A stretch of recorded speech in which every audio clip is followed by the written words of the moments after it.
Dito kami ngayon sa Colon. Ayan oh, ganda. May tubig siya. Ayan oh.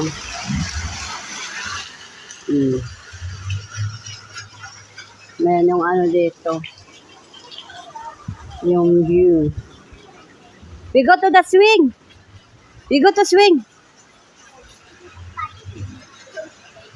Yan ang ganda pala dito guys sa ano na to, sa part ng ano na to. We go to swing. There, we go to swing. Ayan oh. Dito kami ngayon sa Colon site. Malapit po sa office ng amo kong lalaki.